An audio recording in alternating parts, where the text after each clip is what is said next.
Welcome to another edition of Capturing Christianity. I'm Cameron, and this is a ministry aimed at exposing the intellectual side of Christian belief. If this is your first time to the show, the channel, I host discussions between Christians and non-Christians on a regular basis. Today we're discussing a really interesting topic. I don't think this has been discussed before, actually, in a sort of discussion or debate setting. We're discussing the Euthyphro Dilemma. And in brief, the Euthyphro Dilemma says that either God has reasons for his commands or he doesn't. But let's take the second option first. God has no reasons for his commands. Well, then, God's commands are arbitrary. However, morality obviously can't be arbitrary. But let's take now the first option. God has reasons for his commands. Well, then these reasons themselves are sufficient to give us moral obligations. There's no need for God. And so the Euthyphro Dilemma is basically meant to show that grounding morality in God is misguided. It's not the right thing to do. It's not the right view of morality to hold. And so the first guest, the guest that agrees with the Euthyphro Dilemma that I've invited on, his name is Dr. Jason Thibodeau. He was recently featured in an interview on Real Theology. That's the thing that got me interested in inviting him on to the show. Jason earned his PhD from the University of California, San Diego, and is now a philosophy professor at Cypress College. His main philosophical interests are philosophy of religion and metaethics, and he blogs about these topics at the secular Outpost. And our Christian guest, his name is Dr. Matt Flanagan, and I've heard a lot about him, and it's really great to meet him and have him on the show. Matthew has received his PhD from the University of Otago. He's a New Zealand-based theologian and ethicist, and he currently teaches philosophy, theology, ethics, and religious studies at St. Peter's College in Auckland, New Zealand. He's co-authored with Paul Copan, got that backwards, Did God Really Command Genocide? And he blogs with his wife, Madeline, at www.mnm.org.nz. If you want to learn more about my guests, go over to the website, capturingchristianity.com. You can find links to all their stuff there. If you want to learn more about what we're doing and things that are coming up in the pipeline, follow us on Facebook, Twitter, and SoundCloud. And then lastly, thanks to all of you awesome people who support our ministry on Patreon. And as a reminder, supporters of $5 or more per month get early access to all of our articles and podcast episodes, as well as cool stuff like PDFs and stuff like that. Cool, interesting things. So if you want to become a supporter, just go to patreon.com/capturingchristianity. Now, with that out of the way, we're ready to get started. So, well, thanks guys for joining me on the show today. No problem. Thank you. All right, well, let's start with you, Jason, because you're the one who thinks that this is a good argument. You say that the Euthyphro is sort of a successful argument against divine command theory or a theistically grounded ethics. So let's start with you. I want to toss the ball over to you and basically give your rundown of how the argument goes. I'll be taking notes, and then Matt will get you to interact, and we'll take it from there. Okay, sure. Thanks. And thanks for having me on again. Or thank you again for having me on. So I think it's important as we start to think about the target of the Euthyphro, what I call the Euthyphro objection. So the technical name for the target is theological voluntarism. And that's just a view that somehow some subset or maybe all moral properties depend on the will of God. But I think for the purposes of this discussion, we should be talking about divine command theory, which is a version of theological voluntarism. And so at least as an initial subject to revision characterization of that view, we could say that according to divine command theory, what makes an action right, morally right, is the fact that God commands it. And what makes an action morally wrong is the fact that God commands that we not do it. Or to put it another way, right actions are right, morally speaking, just in virtue of the fact that God commands that we do them. Wrong actions are wrong in virtue of the fact that God commands that we not do them. I'm sure that Matt will offer revisions to that, and I think I'll be happy to go along with the revisions that he offers. But I just wanted to get that out there as an initial characterization so that we understand what the target of the objection is. Do you mind if we camp there for a second and just Sure. talk about that a little bit? Matt, did you have any questions or objections to that? Well, the only thing I would stress is I think that the word makes and in virtue, it covers over a lot of sins, to put it that way. So with divine command ethics, there's often with people who write on it, they have different takes on exactly what that relationship is. And I think sometimes in discussions of divine command theory, the word makes, because it is ambiguous and can have different meanings, can take people down the wrong rabbit trail.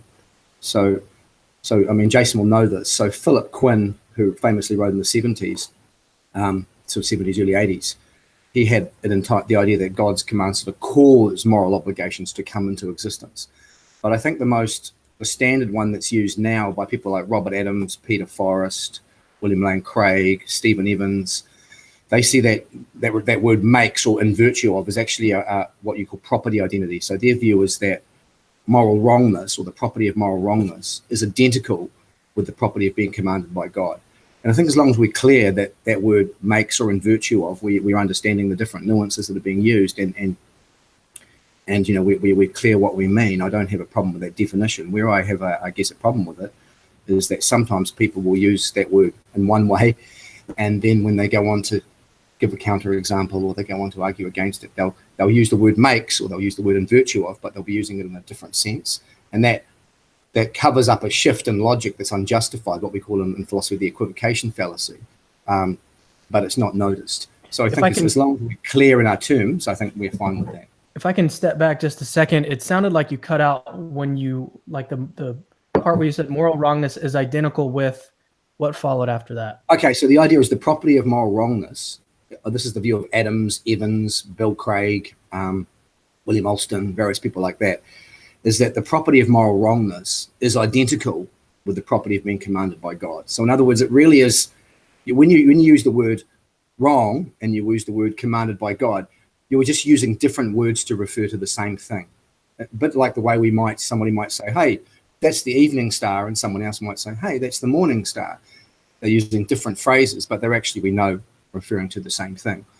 Or the example that Robert Adams uses in his Divine Command Modified Ethics, again, can't remember the exact name of the article, he uses the example from New Testament studies of Levi and Matthew. So there's a person mentioned in Mark and Luke's gospel called Levi. There's a person mentioned in Matthew's gospel called Matthew. And many people think that these are different names for the same individual, right? So that's the kind of relationship they're talking about, where two things are actually identical, but you might use different terms to refer to them. Is that clear? That makes sense? Perfectly clear to me, yeah. So let's turn it back to Jason now and get any of your comments on that. And then if you want, we can go ahead and move it along further. Right. So I agree with everything that Matt said there. And I hope that he holds me accountable if I ever make the equivocation fallacy. I'll be using the language of makes and in virtue of, but I take it that that's compatible with this property identity view. Actually, before I get to the Euthyphro dilemma itself and the objection to divine command theory that comes from the dilemma, I think it's important to talk about sort of an initial objection that I think it might be a little bit different than the Euthyphro objection. And the initial objection, something that I had when I first was presented with both divine command theory and Euthyphro dilemma, something that I thought was something like the following. Well, surely actions are right or wrong in themselves, that is, in virtue of some feature that they have intrinsically. If we can make sense of that with respect to actions, and I think we probably can. So the idea is that it's not because of any person's attitude or belief about the action that makes it wrong, and certainly not because of what any person says about the action. So, for example, rape, gratuitous torture, gratuitous killing, these things are wrong in themselves. What makes them wrong is some feature of the action, maybe the intention behind it, the intended consequences or the actual consequences. But on divine command theory, let's take an act of torture. Such an act is wrong not because of one of these intrinsic features, but because of something else, someone else, namely God, does and what he says. And I think that initially that, to me at least, that's implausible. But it's implausible on its face, but it's even more implausible when you consider that especially given the nature of God and the power that God has and the freedom that he has, God's attitudes about an action don't, at least initially, seem to be tied in any way, or they don't need to be tied in any way to these kinds of properties of the action. So take an action like the gratuitous torture of a puppy or even a human child. It seems like what makes that act wrong has got to be something about the act, something about it and its features, so that it's an act of cruelty, that it's intended to cause severe needless suffering, or that it actually does cause severe needless suffering. But on divine command theory, none of these features are what makes the act wrong. What makes it wrong on divine command theory is that God commands that we not do such things. And I think, again, that sounds implausible to me. So suppose that we were somehow moral skeptics and we thought that the features I just mentioned, that it intended to cause suffering, that it causes suffering, are not sufficient to make it the case that the act of gratuitous torture is wrong. Then how could what any person says about it change that? How could that make a difference? Why would that be the thing? Why would what someone else says about it be the thing that makes the action wrong if all these other horrible features I mentioned before aren't enough? So let me refine this a little bit. It seems strange to think that in the absence of a divine command, an action such as gratuitous torture would not be morally wrong. After all, God could command anything at all. Suppose he commands that we torture gratuitously. Well, at least initially on divine command theory, this would make it the case that gratuitous torture is obligatory. But that's absurd. God could not make such an act with all the horrible features that I mentioned, one that is morally obligatory, or he couldn't make it morally obligatory just by commanding it. Now, I know that way of putting it is not going to suffice. There's more that needs to be said. But before we get to that more, because I know Matt's going to raise several objections, let me try to actually state the Euthyphro, the question that gives us the dilemma, and then the problem that comes from that, and then I'll turn it back over to Matt if that's okay. Do you mind if we discuss that just a little bit? I think it'd be good to do that before we get to the Euthyphro, because this is an interesting objection, I think, in its own right. And basically, if I can try to summarize it, you said that it's just sort of weird. It's not because of anyone's attitude that makes something wrong. Wrong actions are wrong in and of themselves. At least that's what it seems like to you on the face of it. And so you also said this: in the absence of a command, torture isn't wrong, but that seems absurd, right? So let's get on divine command theory. In the absence of such a command, any command by God, torture would not be wrong. It seems like, right. And that that seems like an implausible consequence, or something that's just a little weird that needs some explaining. So Matt, what are your thoughts on that? Okay, so I think Jason's raised two important objections there. The first one is what you'd call the intrinsic value objection. Eric Wielenberg, I think, raises this, is the idea that things are intrinsically wrong, right or wrong, and divine command ethics is incompatible with that. The second one he raises is the horrendous deeds objection, which is the idea that, if God didn't command torture, or God commanded us to torture, that would lead to counterintuitive consequences. I would keep those two things separate. I think they're separate lines of thought. And as Jason knows, I've got responses to each of these. I've written on both of them. So I'll just sort of sketch briefly how I would respond. So the first one, the intrinsic wrong objection. Notice the language Jason used there. Jason talks about how certain actions have features which make them wrong, or they're wrong in virtue of these features. And so here I would want to be a little bit clear as to what we mean. So that can mean a couple of things. So one thing, when people say something is wrong in virtue of these properties or because of these properties, they think it's what you call a right-making property. In other words, this property sort of causes or makes or brings it about in some way that this action is wrong. It's wrong because it has this property. Notice the word there is almost quasi-causal relationship. But another way, when you use that language, you could be saying it as a phrase of identity. You could be saying, well, these features are identical with wrongness. And I think the devil's in the details there, because the divine command theory could say, he could accept that certain actions like, say, gratuitous torture are wrong because they inflict pain. All he has to say is that, look, moral wrongness is identical with the property being commanded by God. God commands it because, or God prohibits it because it has these features, right? God prohibits it because it's got gratuitous cruelty, and he prohibits it because it has these features. And if God's commands are identical to wrongness, and God prohibits it because it has these features, then it follows it's wrong because it has these features, right? So a divine command theorist can make sense of the idea that these features make it the case that it's wrong. What a divine command theorist would object to is the claim that these properties are identical with wrongness. But it's not clear to me that that when you use that language of, suffering is intrinsically wrong, that you must be committed to the idea that suffering and wrongness are the same thing. I think that's a much more controversial meta-ethical claim, and it's far less sort of intuitively plausible or platitudinous when you dig into it. And that sort of summarizes, maybe in a bit of an over-technical way, a response that I've given to Wielenberg. I don't think a divine command theory rules out the idea that actions are wrong because of certain intrinsic features they have. All it needs to say is that God commands them or prohibits those actions because they have those intrinsic features. And in fact, that's historically what a lot of divine command theorists have held. If you read Paley or Locke or any of these classic divine command theorists in history, their view was that God prohibited certain actions because those actions inflicted pain on people. The second one is a little bit more interesting. So the second one is the idea that if let's say God commands gratuitous torture, then that means gratuitous torture is obligatory. Now notice this is a counterfact, what we in philosophy call a counterfactual claim. It's not the claim that God does command these things. It's the claim, let's imagine a situation where God did. There's a couple of things I would say about that. And again, I'm sure Jason's very familiar with this.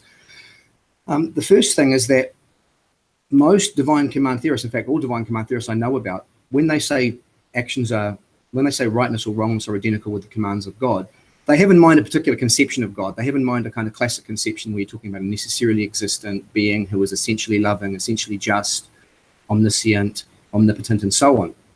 And so what you're saying is, if a being that had these attributes were to issue such a command, then the action would be obligatory. Now, there's a couple of problems there. One is that we find it highly counterintuitive that a being that was, say, perfectly loving, perfectly just, fully informed, rational, would command gratuitous cruelty for the sake of it, right? That seems almost a contradictory idea. It seems the idea that a being that has those attributes would command something that has this feature. So there's a sense in which you're almost putting forward a contradictory idea.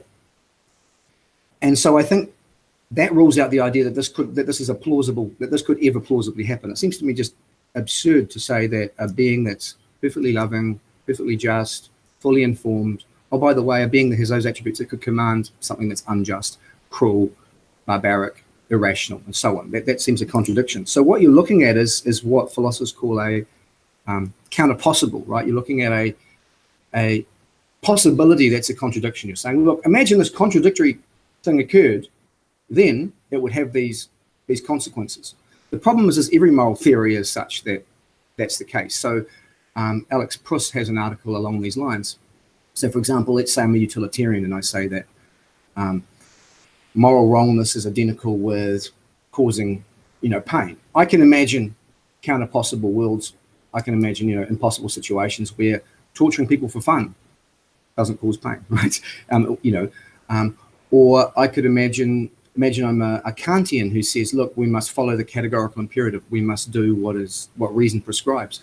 Well, what if we imagine an impossible situation where reason prescribes torture, right? Or what if I'm a virtue ethicist and I say, well, look, morality is what a virtuous person, a person with a good character would endorse. Well, what about an impossible situation where a person with a good character would endorse torture? And the point is that once you're committed to imagining contradictory situations, and then you say, well, what would occur in this theory if I put in place really implausible, contradictory conditions? Look, it has absurd consequences. Then the objection ceases to have force, I think. It becomes a game you can play with anything. And so while it sounds shocking on the face of it, when you actually reflect on what you're saying, if you're saying a situation, saying, oh, what would happen if a perfectly loving, perfectly just, fully informed person who knew all the facts and was just and cared about it, decided to torture people. You know, that's really what you're asking. And it seems to me that either that's possible and you can torture people, and despite the fact that, you can torture people, and that's compatible with being just, being rational, being fully informed, caring about their welfare, seeking their good, and so on. But if that was really the case, if it was really the case that torture was compatible with all those things, I think the kinds of features that we think torture has that make it wrong wouldn't exist, right? On the other hand, if we think that's an impossible situation, then this objection is somebody asking, what happens if this contradictory situation occurs? And that's a bit like asking, what happens if 2 + 2 = 8? You know, it doesn't seem to me to be an objection of any force. It's just really this playing this sort of game where you set up a contradiction and ask people to talk about what happens. It's very, very difficult to answer, and something you can do with any theory at all. Is that clear? Need any clarification on that? Yeah, it's clear. I'm trying not to summarize everything that you just said because you said a lot. So I think that the first one could be, if I can try to summarize it down, is basically that it's not an either or situation, it's a both and. So it's still this identity relation. Moral properties are identical to God's commands. But then you also have these other features which God can use as sort of reasons to command the way that he does. So it's not that you have to have either or, you can have both and. Hopefully that's a good sort of summarization of your first. You might say, I drink a cup of coffee because it has a particular taste, right? So taste is an intrinsic feature of the coffee. Taste isn't identical with the action of me drinking it, right? It's a particular feature of the coffee. But my action of drinking it is done because it has that feature, right? And so it seems to me that if moral properties are identified with the property of being commanded by God, then you can say, yeah, the property of being commanded by God, it's something that God does because things have these features, right? So that because relationship, that in virtue relationship, seems to me to be able to hold between God's commands and intrinsic properties of actions. That doesn't seem to me to be a problem. Yeah. And so the second point was that we have these counterfactual situations are actually counterpossibles. So it's an impossibility, and we can do that with any theory. We can do that with any moral theory. And so it's not really anything super interesting. There's not really some devastating consequence that comes out of it for divine command theory. If it is successful for divine command theory, then it's going to be successful against any moral theory. So it seems like that's the sort of basic. Yeah, sure. So the second one. So if you say that it's, and put it this way, if I say, okay, if God, you ask the question, what would happen if God commanded torture? Now, if you understand that God is a fully informed, perfectly rational, perfectly loving and just being, and you can ask that question about God, then you can ask that question about what would happen if a rational person commanded torture? Or you could ask that question about what would happen if a virtuous person commanded torture? Or you can ask that question about what would happen if a person who cared for the welfare of others and was committed to it, was fully informed about it, commanded torture. And so I think you can run off almost every other ethical theory with the same question. And all of them will respond by saying, well, look, it's not the case that when you're rational and when you care about other people and when you're fully informed and these sorts of things, it's not the case that when you do that, you're likely to, or even it's possible that you're going to command just torture for no reason at all, gratuitously, right? A person who has those kinds of attributes doesn't do that. So it seems to me that it postulates something that's either impossible or something that would apply to all ethical theories we have today. Okay, I gotcha. So it's either one. So it's either a counterpossible or it applies to every other moral theory, and so that's not really something that you want. All right, well, let's turn it back over to Jason because we've gone a long time trying to clarify what the responses were there. So we're going to let you go, Jason, and give your responses, and then hopefully at some point during this, we'll get to the Euthyphro Dilemma. Well, right. Matt has done a great job of giving us a lot to talk about, and I want to have more conversation both about the intrinsic properties objection, but also about the counterpossible problem as well. So just briefly, with respect to the intrinsic properties issue, the question I'm going to push, and I just want to put this off for a little while. I want to push this issue of the question of whether or not actions have any kind of moral status, specifically deontic status, and if we need to do a brief discussion of what deontic means, we can. But specifically, what deontic status do actions have independent of God's commands, if any, on divine command theory?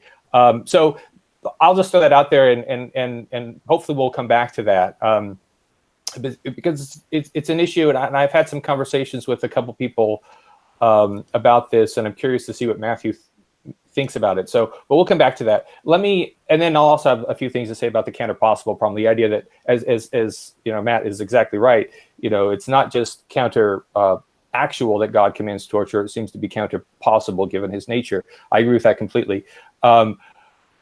With maybe one minor caveat that's probably not worth worrying about. But I still think there might be a problem there. So again, I'll come back to that. But I do want to get the Euthyphro problem out, because I think we've been dancing around it, but we really just need to get it out. So as hopefully everybody listening knows, the Euthyphro Dilemma takes its name from a dialogue written by Plato called Euthyphro. And Euthyphro in that dialogue voices a version of theological voluntarism. Of course, he's a polytheist, so he thinks it's not God, but the gods, plural. And he says that what the pious is what all of the gods love. And then Socrates asks this question: well, do the gods love the pious because it is pious, or is it pious? Is the pious pious because the gods love it? I recommend reading the dialogue, but I don't think we need to say much more about it to understand the problem. And to update that question and put it in terms of the divine command theory, what we would ask is, does God command right actions because they are right, or are they right because God commands them? And similarly, does God command that we refrain from wrong actions because they are wrong, or are they wrong because God commands them? So this dilemma gives us two options. The first is that God commands right actions because they are right. The second is that right actions are right because God commands them. Now, the divine command theory takes the second. Right actions are right because, as long as we understand that word properly, in virtue of right actions are right in virtue of the fact that God commands them. The problem is that, and this is where we get back to what Matt was just talking about, since God is all powerful and perfectly free, it looks like he can command anything whatsoever. So he could, if he chose to, command that we gratuitously torture. He could command rape. He could command all of these things, and then if that's right, if he did command those things, then those things would be obligatory. But it's not possible that gratuitous torture is obligatory, so divine command theory must be false. Now, I'm not saying that objection works, but that's the way it's supposed to go. But one thing I want to point out is that I think there are actually three distinct problems here.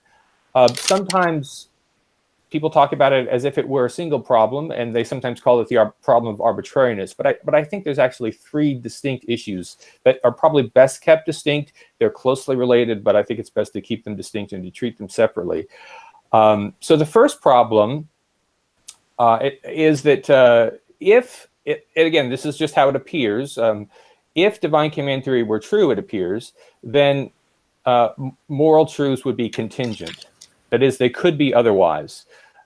So God may have issued a set of actual commands in the actual world, but there are other possible worlds where he issued a different set of commands.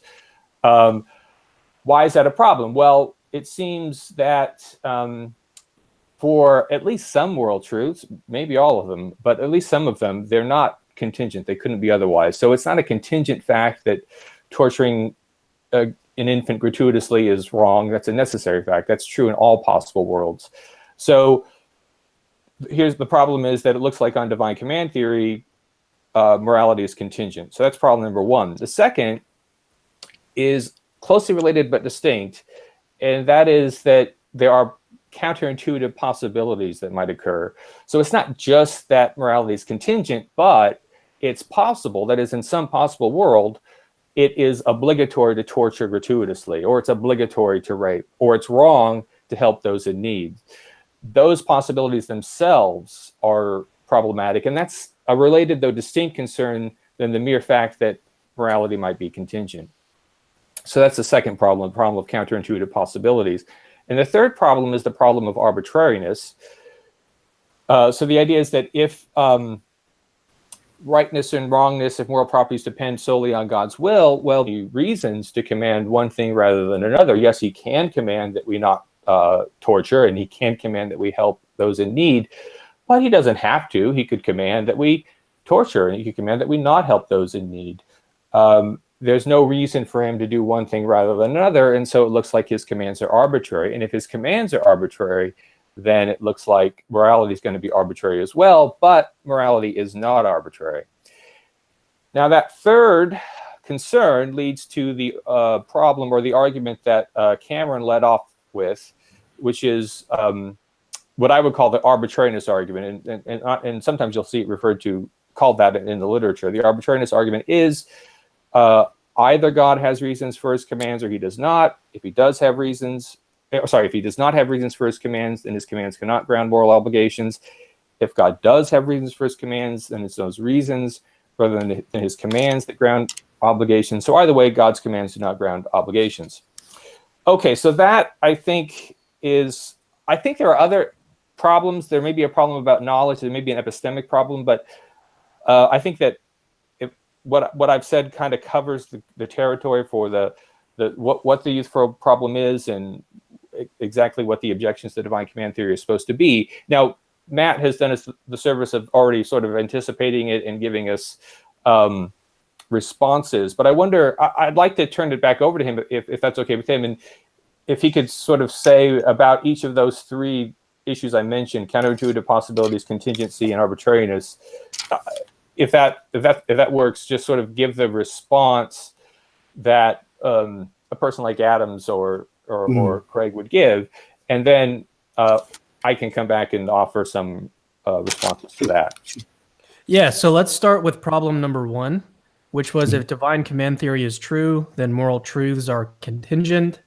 And it seems that at least some moral truths, they're not contingent. So that's problem number one. Let's discuss that one first, and then we'll move to the other problems. Okay, so a couple of things there. Firstly, I think when you're talking about whether moral truths are contingent or not, you need to be a little bit precise. So presumably it's not the existence of moral properties that is necessarily true, because obviously it's possible for people to not exist, which means it's possible for actions to not exist. And if moral properties are properties of actions, it must follow that it must be possible for them to not exist. So I don't think the existence of moral properties is necessarily true. What I think is people think it is plausibly necessarily true are kind of, if you like, hypothetical statements about morality. So people would say, well, look, in a world like ours, where human beings are created with the kind of psychology they have and things have the kind of causal properties they have, it could not be good for people to be gratuitously tortured or something like that, right? So that's a hypothetical claim. So the idea is that some of these claims, and when you're precise enough about them, are necessarily true, right? So then the question comes about is to say, well, why think that a divine command theory entails that that's not the case? So remember, when divine command theorists say that moral properties are identical with the property of being commanded by God, or you know, putting that kind of phrase, they have an understanding of God which is, you know, rooted in Christian or Jewish or Islamic theology, where God is essentially, has certain properties essentially. He has the property of being loving, he has the property of being just, he's the property of being omniscient, he's the you know, those kinds of properties, property of being rational. And so we could ask ourselves the question, well, is it possible that a being that has those properties would command rape or torture or what have you in a world that has the same causal properties, psychological properties, and so on as ours has? And it seems to me that if you think that the claim, you know, it's never, if you think the claim it's wrong to torture, or it's wrong to rape, or it's wrong to, you know, inflict suffering upon children is necessarily true, seems to me whatever intuitions you have undergirding that claim will also undergird the claim that a being who is fully informed, completely rational, loving, just, and so on, will never endorse an action like that. I can't see how a person could hold that it's possible for a being which has those attributes to support torture. So a being who's just, loving, fully informed, completely rational, he can endorse torture, and at the same time hold the claim, well, and by the way, torture is never morally wrong. It seems to me that either both those intuitions stand or neither of them stand, it seems to me.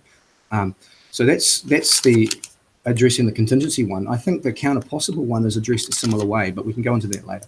Yeah, I wanted to try to stick with each problem because when you had this discussion first, Jason, on the Real Atheology podcast, I was really interested in discussing each one. I wanted to make sure that each one was given some time in its own right, because I think they're all really interesting and it's fun to think about. So, Jason, let's come back on what Matt just said, basically, that he doesn't think that moral properties are themselves the things that are necessary. Instead, it's sort of these hypothetical situations that are what we need to think about. Hopefully that's a good way to characterize it.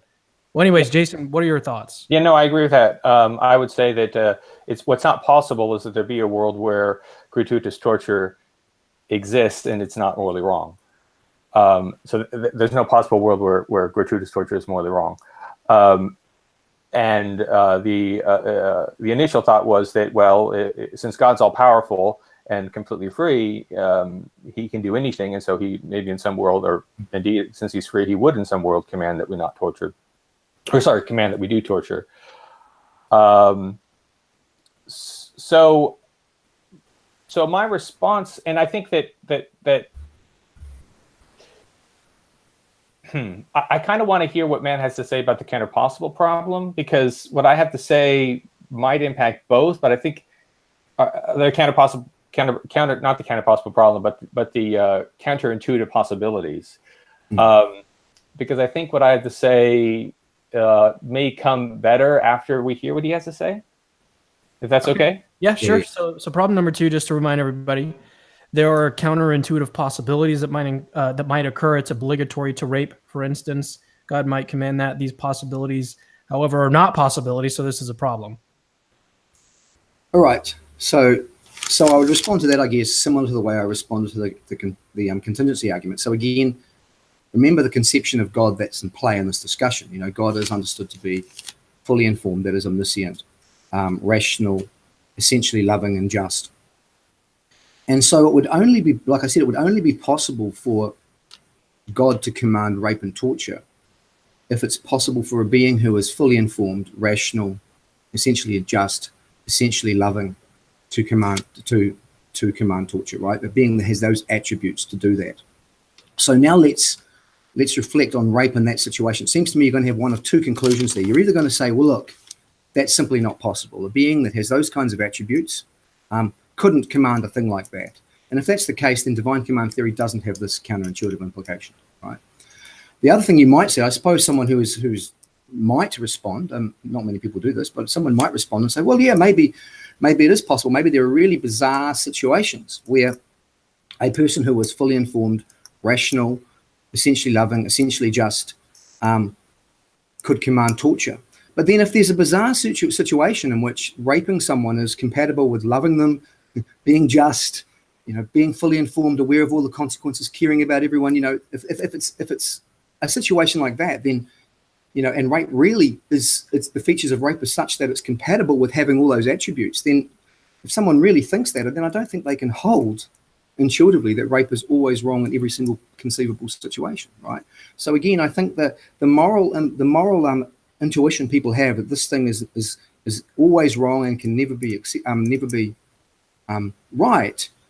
I think whatever motivation you have for accepting that, or whatever intuition you have for accepting that intuition, it seems to me you would have the same grounds for accepting that a being that had the kind of attributes God has would or would not command it. In other words, I think they track together. I don't think you can say that an action is morally wrong, but by the way, a being who was fully informed, perfectly loving, impartial, and just will rationally endorse it. It seems to me you can't say both those things at the same time. So either you say that a being that has those attributes can endorse it, in which case you have to give up the claim that in those circumstances it's wrong, or you say no, it's always wrong, in which case you commit to the claim that a being with those attributes would never endorse it. But I don't think you can pull them apart. That would be the response that I'd make. So yeah, let's turn it back over to you, Jason. Okay, so right, so I think that I agree with Matt that it's not possible for a loving God to command something like torture. And if we mean by that, there's no possible world in which a God does. Of course, there's another sense in which it is something that he seems to be capable of. That is, he can utter the sentence, "Thou shalt torture." That is, there's nothing that prevents him from doing that. And I mean, agree. He's not going to have the motive to, and so there's no possible world in which he does. But he's capable of doing it. He's got the capacity to do it. And the intuition is that even if he did, it wouldn't matter, because he can't. That sentence that he utters, "Thou shalt command torture," couldn't make torture obligatory. So, I guess an analogy would be kind of like asking whether I could, throw one of my good friends or a family member off of a bridge, a very high bridge, and I might say, well, yeah, I can't do that because I could never have that kind of anger inside of me. I never could have that motive. But of course, there's another sense in which I'm perfectly capable of doing it. I have the capacity to do it. I just wouldn't be motivationally able to do it. So we want to know: can you throw your best friend off a bridge? Well, you say, well, I love my best friend, so there's no way I could do that. That kind of, depending on what we're asking, it kind of short circuits the conversation. What we really want to know is, do you have the capacity? Are you able to do that? I mean, what would happen? What would follow from it? So when we ask what would happen, or can God command torture, when we're talking about the divine command theory, we're really interested in, well, what would be the implication if he did? And I think this argument, which Matt has voiced and is a very thoughtful and good argument, kind of I think short circuits the discussion. We want to know, doesn't divine command theory tell us that if God commanded that we rape, then it's obligatory to rape, and isn't that a problem? So I think, though, we can get around this. I think we don't have to worry about whether God can motivationally command, like he can do it as a matter of motivation. He can bring himself to command that we torture or rape, because I think we can imagine not God doing this, but a different kind of deity, an evil deity. And I wrote a paper published last year called "God's Love is Irrelevant to the Euthyphro Problem." And in that paper, I called this deity Asura, which is taken from Sanskrit. It's actually a word. It's a class term referring to a specific kind of demonic or capricious deity. But I made it into the name of a single deity who's evil, who is like God in that he's all powerful, he's all knowing, creator of universes, unlike God only in that whereas God is omnibenevolent, Asura is wholly bad, omnimalevolent. So it seems that it's possible that Asura exists, and it seems that in the possible worlds in which he does exist, he commands things like that we should torture, that we should gratuitously torture. And it also seems like if on the divine command theory, God's commands constitute our moral obligations, at least at first glance, it seems like they're going to have to, the divine command theorist is going to have to say that the commands of Asura constitute our moral obligations. And so think of it this way. I've said that Asura is omnipotent and God is omnipotent. They have the same powers. So if God has the power to make it the case that actions are right or wrong, then Asura has this power as well because he's omnipotent. Of course, the problem is Asura doesn't have that power. We know that he doesn't. His command that we torture can't make it the case that torture is obligatory. It just can't do it because torture can't be made obligatory. So that way of putting it, I think, allows us to state the objection in a better way. The problem is not that God might command torture. The issue is no one can make torture wrong. It can't be made, no one can make torture right, morally right. It can't be made morally right. And if that's right, then that suggests that this power to make things morally right or wrong just doesn't exist. It's illusory. No deity has it. Asura doesn't have it, and nor therefore does God. So that's my response, and I think this would deal with both of these problems, both of the contingency problem and the counterintuitive possibilities. It seems to me that since it's possible that Asura exists, there are worlds where, on divine command theory, there are worlds where the obligations are other than they are in the actual world, and in some of those worlds, it's obligatory to torture, and so we have the counterintuitive possibilities problem. Yeah, go ahead, Matt. Okay, yeah, no, so no, I read the paper, good paper, by the way. I've been reading it. I think you sent it to me, and I read it a while ago. So when I first heard this argument you put forward, I was kind of puzzled as to why you thought that, a divine command theory entails entails that if Asura, as you call them, issues a command, then we're required to do it. I couldn't kind of say, why would the divine command theory entail it? Because God does this. It follows that some other being who's not God does it. But then you spelled out in your paper quite nicely about this idea of powers. So the idea is that omnipotent beings have the same power. If two beings are omnipotent, then they both have the same amount of power. God has the power to make it the case that things are right and wrong by commanding it. And so then Asura must have the power to make it the case that things are right and wrong by commanding it.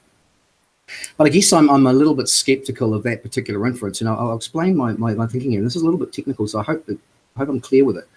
So when you spell out the idea in your paper about the idea that Asura has the power to that Asura and God would have the same powers, you talk about the power to flood the earth or destroy a planet or create the universe or something like that, and you say, well, look, you wouldn't say that because a being was malevolent. An omnipotent being was malevolent, it couldn't create a universe, and it couldn't create the planet, it couldn't flood the earth or something like that.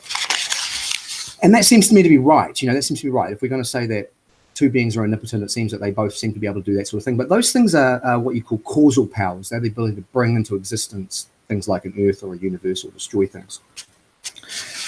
But it seems to me that when you say that God has the power to make it the case that certain things are right and wrong in virtue of commanding it, you're using the word power in a very different way. So in your paper, I've got what you use the word moral grounding power, and this is what you say. You say, let us say that a being has moral grounding power just in case the commands of B constitute moral obligations. Right? Now notice what's being said there. The idea is a moral grounding power is that you have the power to make it the case that when you command something, they are morally right.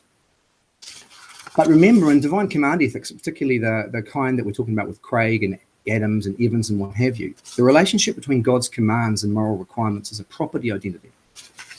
So a moral grounding power really is just a technical way of saying that the property of being commanded by God is identical with the property of being morally required.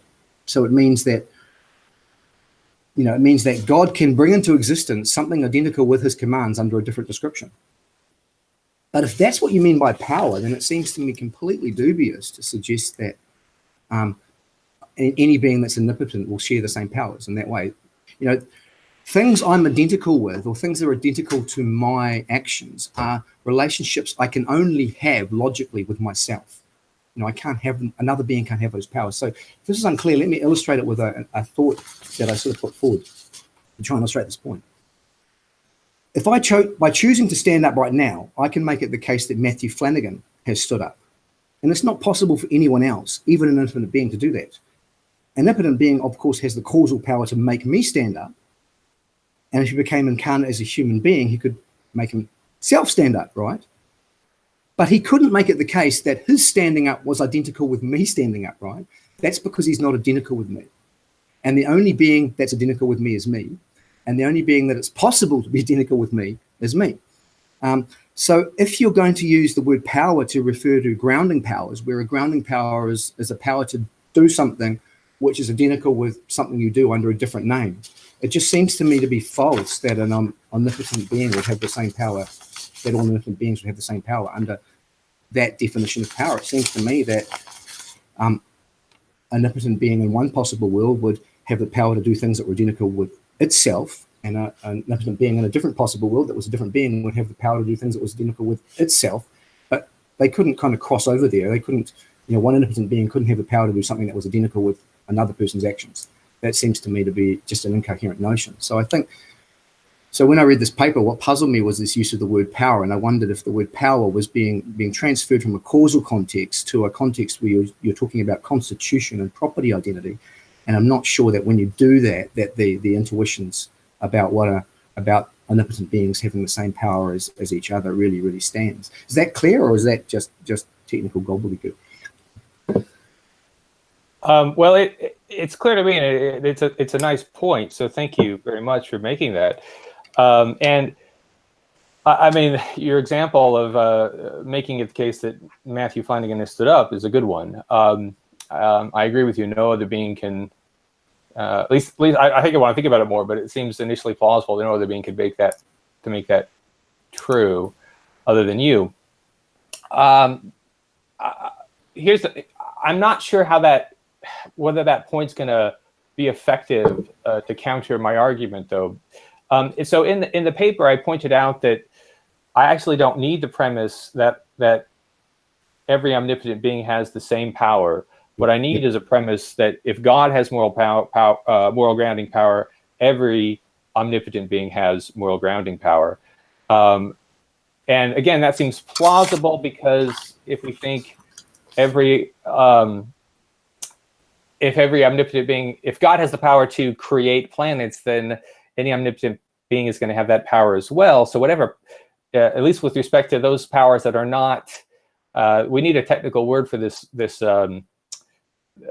actions that involve making yourself do something. Maybe there are indexical actions or something like that. Leaving those aside, creating a planet is not an indexical action. Making it the case that God creates a planet would be an indexical action, and only God could do that. But creating a planet isn't. So other beings that are omnipotent could do that as well. So in the same way, we would want to say Asura can't make it the case that God commands that we not torture. Only God can make it the case that God commands that we not torture. But by the same token, God can't make it the case that Asura commands that we do torture. Only Asura can make that the case. Regardless, God can make it the case that actions have moral properties. And so my question is, why think that Asura can't do that? Why think that Asura can't make it the case that actions have moral properties? And I guess I'm not yet seeing how the very legitimate concern you raised about indexical actions is going to help in that respect. Okay. So I guess what I would say is, I think if you understand the grounding relationship that a divine command theorist postulates to be one of property identity, then I think God's making it the case that something is obligatory by commanding it is an indexical action, right? So God's doing that is an indexical action, and so it's something that other possible beings, if you think it's a relationship of property identity, then it's something that other possible beings and other possible worlds can't do, even if they're omnipotent. So I think the inference doesn't go through, because I think once you understand that this is a claim of property identity, the claim is that the property of being morally required is identical with the property of being commanded by God.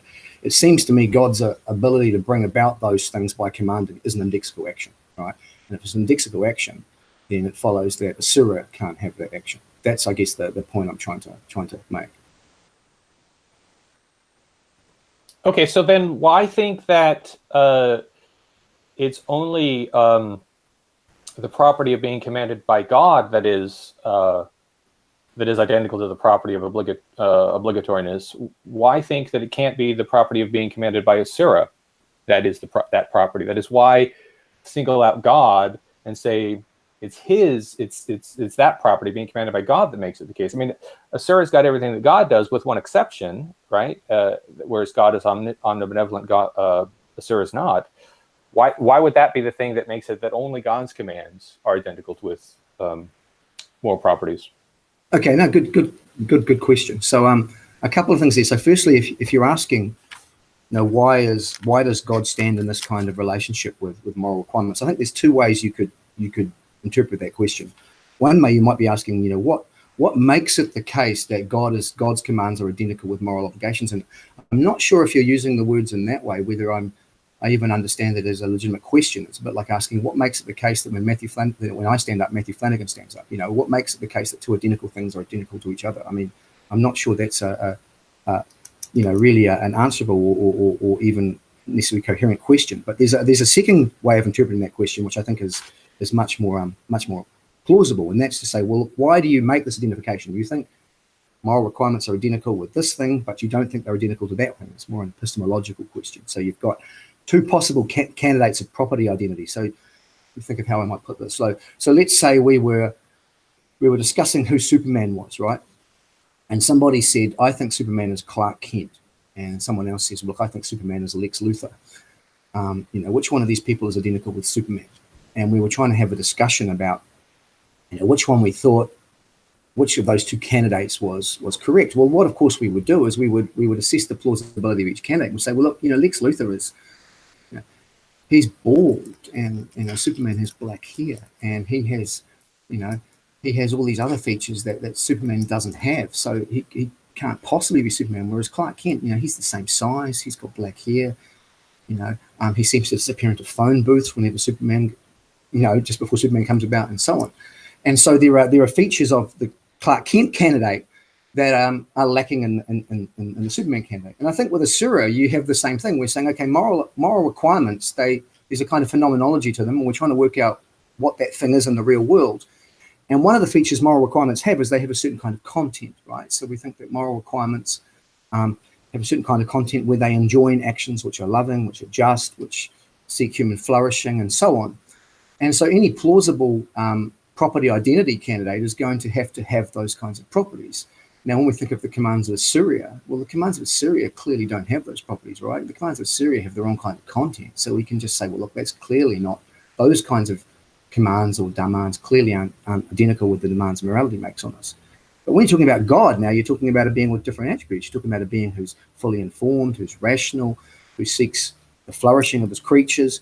And so now you're seeing a set of demands that are rational, that are informed, that seek the flourishing of people. And you might think, well, that's much, much, much more like moral demands, right? Moral demands seem to have those features too. So we've got a reason for preferring the commands of Assyria as a property identity candidate. And a reason for rejecting Assyria as a property identity candidate, which we don't have for God. And in fact, I think your argument in your paper trades on this, because the argument in your paper is that once you reflect on the idea of Assyria commanding something, you just say, well, that can't possibly be a moral obligation. And the reason, of course, is because you realize that it has the wrong content, and so it's dismissed as a plausible identification.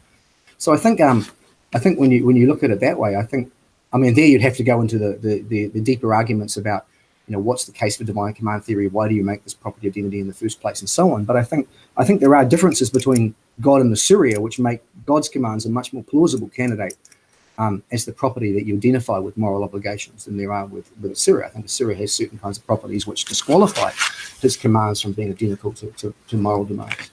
Let's see if we can spend about another 5-10 minutes on this, and then I want to try to get to that third problem. So just a little more back and forth here, and then we'll move on to the third problem. Okay, that sounds good. So my response to what Matthew said just now is that it seems like when you're talking about the content of moral obligations giving us reason to think that it's more likely that it is God's commands that are the ground of moral obligations than Asura's. It seems like there's a sense in which that's right, but if it is right, then it's because there are independent of God, independent of his commands, features of morality and moral obligations, right? It's only because of that, because they're independent, completely independent of God, independent of the Surah, completely independent facts about morality that make it completely implausible that Asura's commands could have anything to do with it. But then that shows that there are independent facts about morality, right, that are independent of God and independent of Asura. If we don't think that there are any such independent facts about morality, about what's morally required, then I don't see how we can appeal to anything like that to suggest that it is God's commands rather than Asura's. Again, if we're just sticking to things that are internal to them, and this is what I sort of want to come back to, if we're going to say that God's commands have this feature and that is that they constitute moral obligations, whereas Asura's commands don't have that feature, then it's got to be something internal to God and internal to Asura, in virtue of which the commands of God can constitute moral obligations, but the commands of Asura cannot. And therefore, I don't see that we can appeal to things external to these entities, these deities, including facts about the content of morality. We have to talk about them and what it is that makes them different. Why? And so, again, let me try to restate the question. What makes, stating the question a slightly different way, what makes Asura's commands impotent? In those worlds in which he exists, he issues commands. What is it about him and his commands that make them fail to constitute obligations? Okay, so part of that, I mean, part of the language there, making it fail, again, when I'm not sure how that works out when you're talking about what I consider to be indexical actions, sort of asking, what makes it the case that when Jason gets up, it fails to be the case that Matthew gets up. I'm not really sure exactly what the idea there's some kind of power that you lack, some kind of causal potency. I just don't think that's the right way of categorizing it, right? I think, the reason that you fail to make it the case when you stand up, that Matthew Flanagan doesn't stand up, is because you don't stand in an identity relationship with Matthew Flanagan, right? You're a distinct thing, and it's just impossible for you to stand in that relationship with me. But the other point you raised there, I think is interesting, is you suggested that I was appealing to considerations about morality which are independent of God. I wonder if there's a distinction here between features of morality that are like epistemically independent of God, in the sense that I know about them independently of my knowledge of, I can know, for example, that morality has these certain kinds of features, quite independently of any knowledge I may or may not have about God's commands, right? But if that's the kind of independence, I don't think it's problematic. In fact, I think that kind of dependence is necessary for any property identity case. So, if let's say we're a scientist of a few hundred years ago, and we're trying to work out, what's water identical to? What's water identical to? When you've got an Aristotelian theory, and then someone else comes up with a theory, an atomic theory. When we come to the conclusion that water is H2O, we're going to appeal to certain things we know about water, which are epistemically independent of what we know about H2O. We're going to work out, oh, look, H2O has these features, and hang on, water has these two features. Far out. The fact that H2O has these features seems to have the same features as water, and it seems to explain. So it seems to me that you're always going to have to appeal to considerations that are epistemically independent of in that sense. The things you know about one thing, quite independently of what you know about another, to make any property identity. If your claim is that they're ontologically independent, I'm suggesting that somehow it has these features somehow in a sense that's ontologically independent of God, then I just think that's not true. What I'm saying is that we experience this thing called moral obligation, and if we analyze it conceptually, we can see that there's certain things in that experience. We say, okay, what would moral obligation be? It would be some kind of requirement. It would be, I think, inescapable. It would provide us with reasons for action. It has a specific kind of content. Those are things we know about morality by conceptual analysis. And then from there, we ask ourselves, okay, what kind of thing can we identify in our ontology, in the world, that has these features? And I think a theist can quite plausibly say, look, it's interesting that God's commands has all those features. But I think that if you ask, does Asura's argument commands have those features? I think Asura's commands will lack some of those features, right? So I think that's really what's going on. I don't think I'm not referring to some fact that exists independently of God's commands. Obviously, if God's commands are identical with moral requirements, I'm appealing to a feature of God's commands. But what I've noticed is I know something about God's commands. They have this kind of content. I know something about morality. They have this kind of content. There's a match there. I know something about Asura's commands. It has this kind of content. I know something about morality. It has this kind of content. There's no match there. So I have a reason for not matching Asura's commands with moral obligations, but I do have a reason for matching God's commands with moral obligations. Hope that's clear. Is that clear? You hear me? Yeah, thanks. I think that I still disagree. I definitely understand what you're saying. One thing, and let me just say, I think I agree with Cameron that we should get on to the third problem. But what in your last comment, one of the things you started with was you said that you don't understand my question was what is it? Why is it that Asura's commands can't constitute obligations? And you went back to the indexical actions point, which again is a good one, but I don't know if it applies because I'm not asking. I don't think I'm asking anyway. I'm not asking why Asura cannot issue God's commands. I'm asking why Asura's commands can't constitute moral obligations, or why they don't. So I'm not sure that the indexical point matters there or not. But in any event, if we want, let's move on to the arbitrariness point, because I think that's going to be fruitful as well. Yeah, that'd be interesting. Yeah. Okay. Okay. So the arbitrariness problem, just to remind everybody, there's the problem, and then there's the argument. The problem is just that if God's commands constitute moral obligations, then it seems like he doesn't have any reasons to command one thing rather than another. He may indeed command that we help one another, that we tell the truth, and that we not murder and torture and so forth. But he doesn't have to. Nothing compels him to. He could have issued a different set of commands. He's got no reason to not issue a different set of commands. So that's the problem. And again, I guess the more to that is, it doesn't seem like morality can be arbitrary in that way. If something is wrong, there's got to be a reason that it's wrong. If something is right, there's a reason that it's right. And then the arbitrariness argument was either God's commands are either he's got reasons or he doesn't. If he doesn't have reasons, then his commands can't ground moral obligations. If he does have reasons, then it's those reasons. And as I'm speaking here, I'm remembering that Matthew hasn't been given a chance, I don't think, to respond to that. So why don't I turn it back over to him, and then I'll come back. Fair enough. Yeah. So Matt, let's get your response to the third problem, which that summary of it was perfect. I think we're pretty much ready to go into Matt's response. We'll have a little back and forth here. I'm collecting some questions from the audience that is viewing live on YouTube. So I'd like to start asking those at some point. So let's get a good discussion on this third problem, and then we'll turn it over to the audience. All right, so there's two horns to this dilemma here. So the first one is that if God has no reasons for his commands and they're arbitrary, I think that's right. I think that's almost right by definition, right? Arbitrariness is something done without any reason. Where I question the argument is the way people respond to the second horn. So the idea is that if God does have reasons, then those reasons, rather than the commands themselves, constitute moral obligation. I just don't think that inference follows.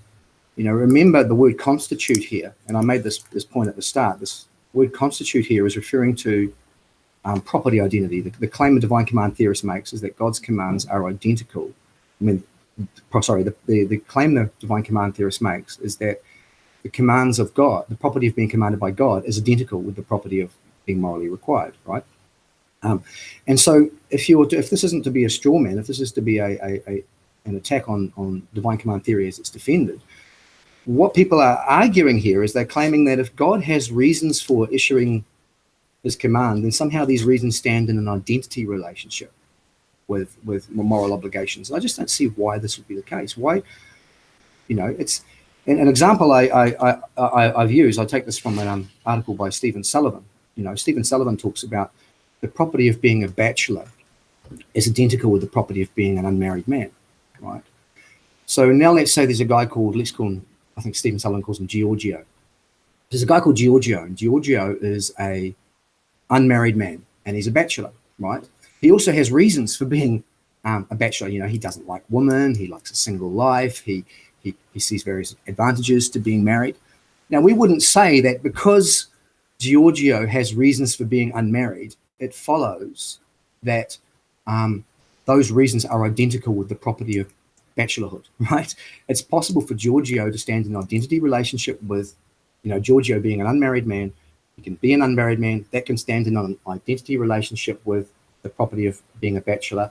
And he can also have reasons for bringing that property into existence. So I simply don't see, I don't know if that's clear, but I don't see why one would infer that because God has reasons for his commands, it suddenly follows that those reasons are identical with moral obligations. It just doesn't, I just don't see how that inference goes through. There are various other lines of argument I think you can make about this kind of response, but I think I'll start there, and hopefully that's clear and not too technical, and we can see where we go with that. That's good, and I'm going to plug one of your papers, Matthew. You make this point very well in a paper published in Philo in 2012 called "Is Ethical Naturalism More Plausible Than Supernaturalism?" And it's a very well done, and so I highly recommend it if anyone out there is interested. And you and I had an exchange about this. Yeah. I wrote a blog post a year or two ago in response, so maybe people can look that up too. Okay, so a couple of points. Just to be clear, here's what I think. If God does have reasons for his commands, then those reasons give us reasons as well. So if God has reasons to command that we phi, those reasons give us reasons to phi. And so therefore we would have those reasons even if God didn't issue his commands. And hopefully I'll be able to articulate why. Part of why has to do with what reasons are, and there's an ambiguity with respect to the word reason. It's actually multiply ambiguous, but in this context, there's an ambiguity between understanding reasons as motives, as in the reason that the guy robbed the liquor store, right? There we're talking about what his motive was. Presumably he needed the money or wanted the money, versus a different sense of reason, and that is a reason as something which justifies, or perhaps a better way of putting it is that it counts in favor. So the guy who robbed the liquor store had a reason in the sense of a motive, a motivational reason to rob the store, but he didn't have a reason in the sense of a justification. There was nothing that counted in favor of it, we're presuming. I'm just going to stipulate that there was no justification for robbing the store. So if we look at, just for the example, if we look at the Giorgio example, if the reason that Giorgio is a bachelor is that he doesn't like women, I would think that that's merely a motive, merely a motivational reason. It's not anything that would justify his being a bachelor. I mean, for one thing, women are likable. So if he doesn't like them, he's making an error. I think that's important because while I would agree that if God merely had motives for his commands, those would not necessarily have be anything for us. They wouldn't necessarily count in favor of our actions. But if God has reasons in the sense of justification, what are sometimes called normative reasons, then I think the cases can be strongly made that those normative reasons are also going to be reasons for us. Maybe I'll stop there and let Matthew respond. Okay, so there's a few things there. So I think part of what goes on here is I think you and I may have a different understanding of normative reasons. I'm not sure because I've done a huge amount of research in that. But firstly, so you say if God has reasons to phi, then we have reasons to phi. So I'll say a couple of things about it. Firstly, it seems to me that there are some reasons which are normative reasons which are tied up to our motivational states, right? So I might be really thirsty, and so I'm really thirsty, so I desire a drink, and I see a cup of water over there. Presumably that gives me a reason that justifies me getting up and going a cup of water, providing I'm fully informed. And the drink could be full of arsenic or something and I don't know about it. But if I'm fully informed and I realize that this is a useful way of me meeting this kind of motivation that I have, then it seems that counts in favor of me taking the drink. So I'm inclined to think those kinds of reasons exist. If those kinds of reasons exist, then if God has reasons to phi, it doesn't necessarily follow that we have reasons to phi. That would follow only if God had the same motivational states. But there's a second thing about this kind of inference that I want to point out is notice what the inference says. It says if God has reasons to phi, then we have reasons to phi. And there's a couple of things to note here. Firstly, on a divine command theory, the reasons in question are non-moral reasons. So God has non-moral reasons to bring about a command, what would follow from that was that we have non-moral reasons to bring about a command. It wouldn't follow from that that we have moral reasons to do the action, right? That seems to add a new layer to it, and seems to phi in this way you've articulated, it refers to the act of commanding, not the act of doing, and the reasons refer to non-moral reasons. So if that inference is to be valid, then all you end up with, even on the view you put forward, is that we have non-moral reasons to issue a command.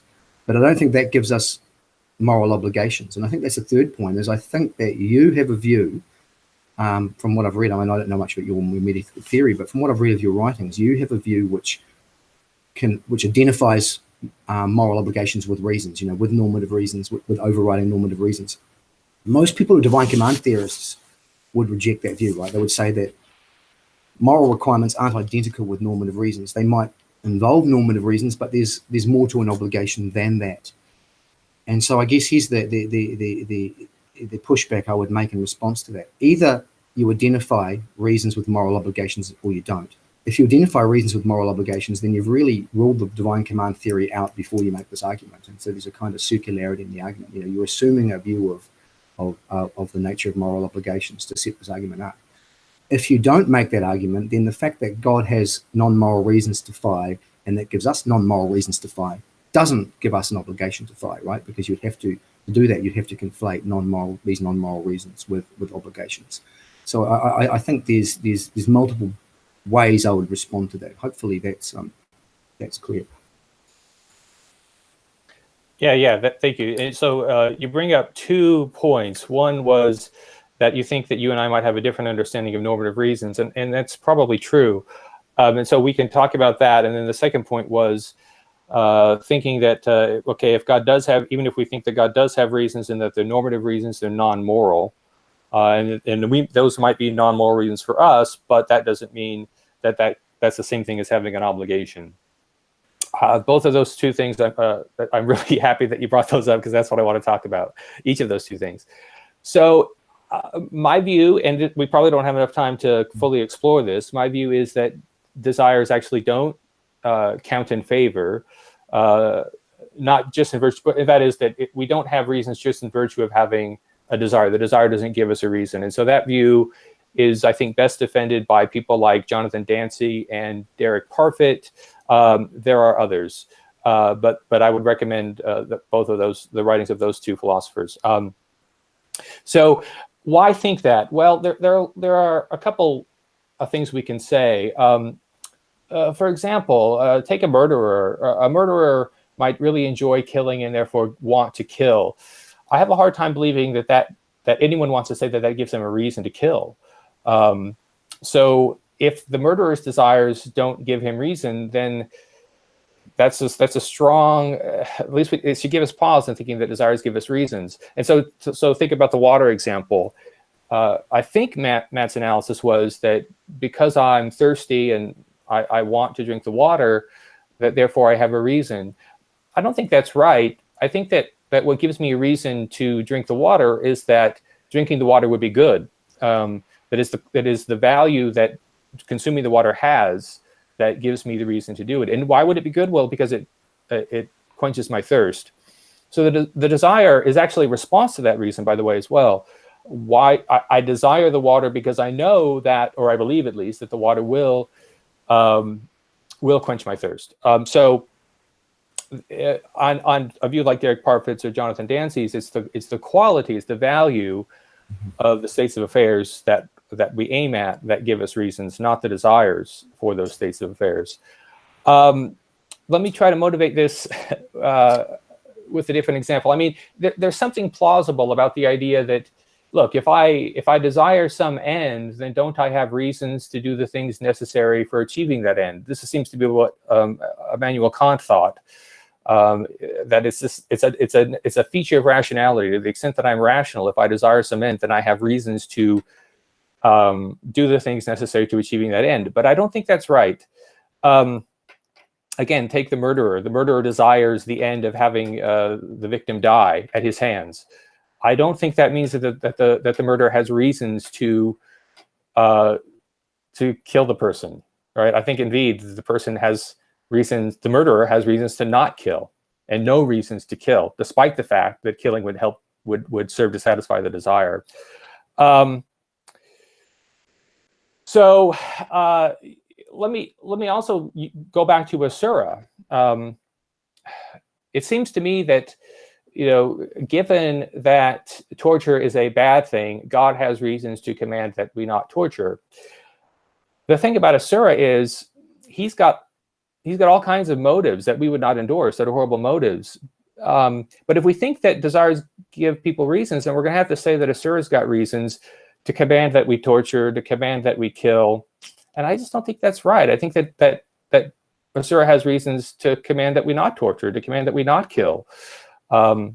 So all of that is by way of suggesting that I think that desires actually don't count in favor. They're not actually reasons, that it's the value of the things that we aim at that actually give us reasons.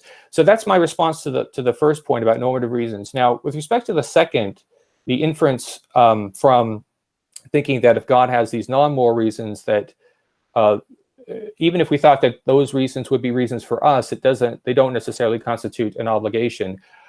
So that's a good point, I think, but I'm not sure how far it goes. So let's think about an example. So, and I hope I'm not presupposing that our moral obligations are constituted by reasons, but I am presupposing something that I think is not as strong, but is something that most moral philosophers are going to agree with, and that is that having moral obligations is tied to reasons in some way. That if we have an obligation to do something, then we have reasons to do it. And this is actually connected with why arbitrariness is a problem, right? The reason why God's command, if they were arbitrary, God's commands could not ground obligations, moral obligations, is because if God has no reasons to command something, how could we have a reason to do it, right? I think that's the thought. Maybe I'm wrong about that, but again, this suggests that there is a kind of connection between having a moral obligation and having reasons. So if we start there, then let's think about my inference again. So my inference was, if God has reasons to command that we fie, those same reasons are reasons for us to fie. And Matthew points out, well, even if that were true, that wouldn't mean that we would be obligated to fie.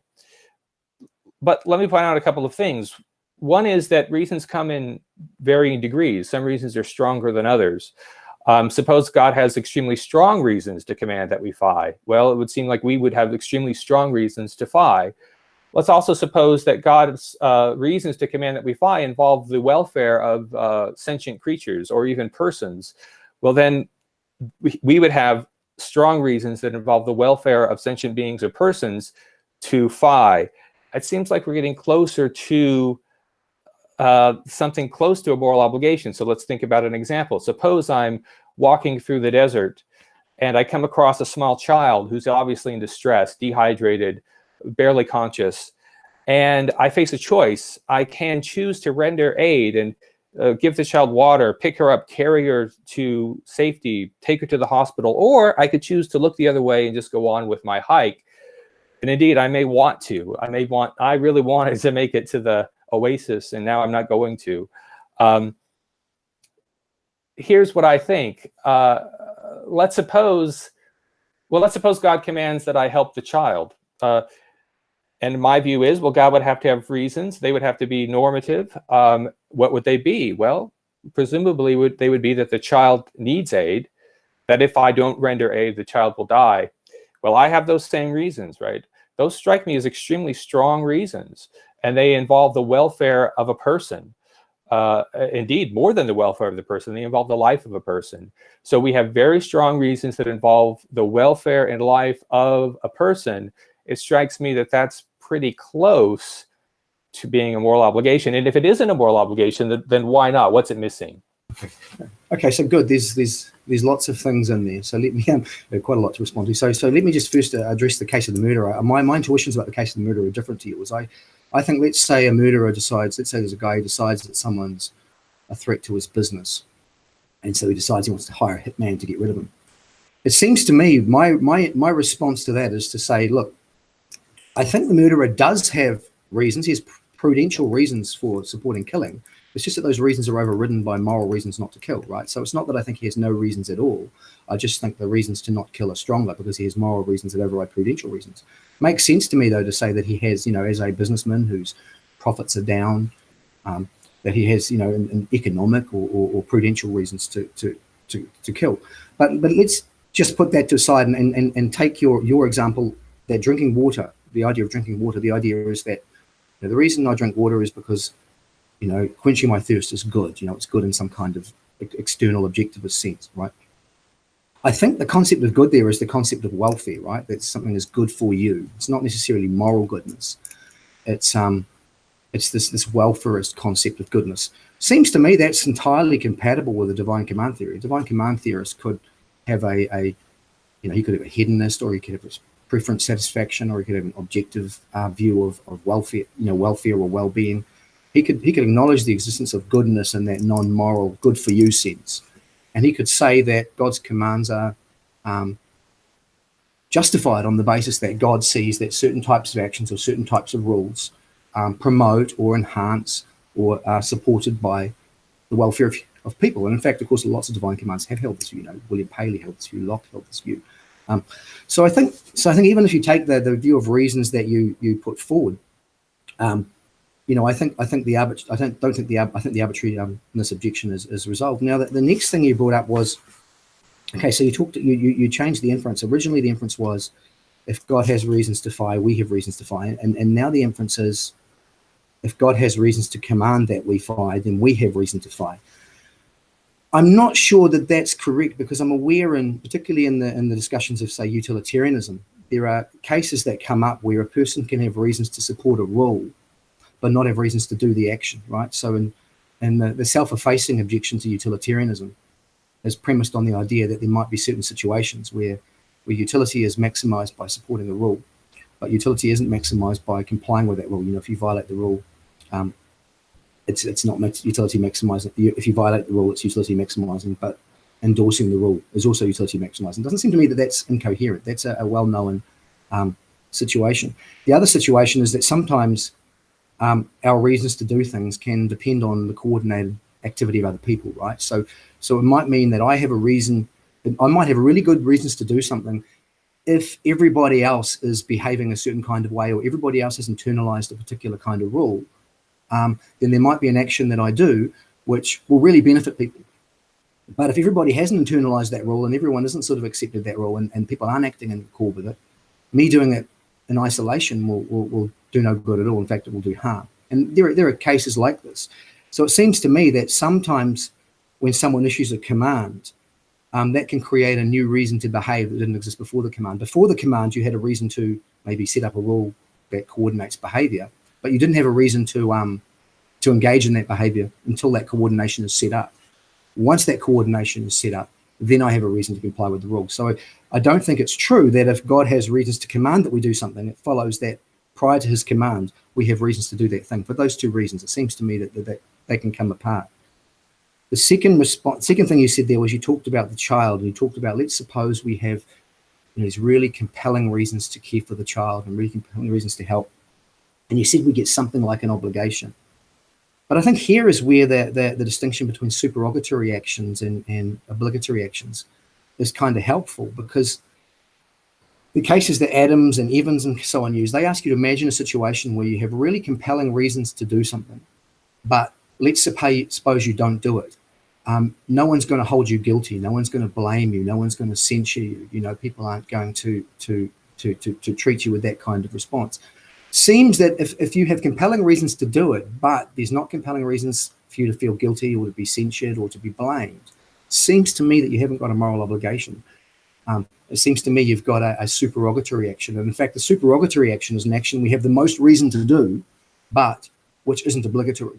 So I think there is a genuine distinction there between even, having really compelling reasons that are welfare-based to do something, and moral obligations. And so, those are all different lines of attack, but I think jointly those lines of attack do call into question this kind of inference that people make. Certainly, I think it suggests the inference needs much more work to be defended than it frequently is in the literature. Let me. So again, there's a lot to talk about, but let me just say this before you begin, Jason. So you're the non-Christian guest on the show, so I want to make sure that you get the last word on this point. And then from this, like Matt, we could go back and forth on this because we've just opened up a whole can of worms here. So we could go back and forth on this for another 5 hours and still not be done. So let's do this. So go ahead, Jason, give your response here to what Matt just said, and then we're going to move to some questions. And another reason why I want to do that, I don't know if this is a normative reason or not, but a reason to do this is because I have 2 questions for Matt, but I don't have any for you, Jason. So we'll let you have the last word here, and then we'll move to these 2 questions. Okay. So I want to continue to talk about this inference from, and I'm sorry if I said it wrong the first time, but the inference that I intended was from the if God has reasons to command that we phi, then we have reasons to phi. And let me say a little bit more about why I think that. If God's got reasons to issue commands, they aren't reasons to just command anything whatsoever. There may be a sense in which he has reasons to command anything whatsoever, but I'm not sure about that, and I think it's not really relevant. The point is that when he's deciding what to command, he's going to decide whether to command that we tell the truth, for example, or that we lie. And so if he's got reasons to command one of those things rather than the other, it's going to be in virtue of the fact that there's something about the action, something about telling the truth versus lying, right? That's got to be the thing. There's got to be something about those things, those actions that give him the reason.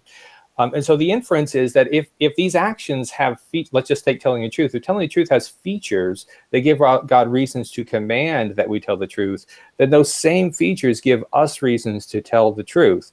Now, I think that there may indeed be cases where coordination is if not required, then beneficial, in which case we may want a person to be the coordinator, to be the one who says, okay, now everyone do this, everyone agree, we're going to drive on the right side of the road or the left side, whatever it is, right? But notice that now we're talking about putting a person in authority and telling that person that because we want coordination, we're going to give you the authority to command us, and we're going to agree to abide by your commands.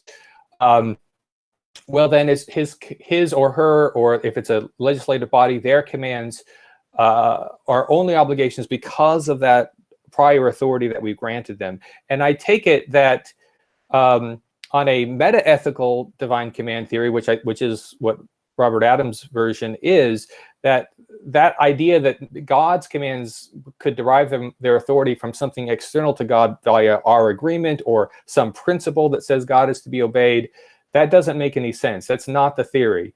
So when it comes to that example where we need coordination and we need a person to offer commands, I don't think that speaks in favor of meta-ethical divine command theory at all. Quite the contrary. But let me also talk about supererogatory actions, or what Matthew said about supererogatory actions.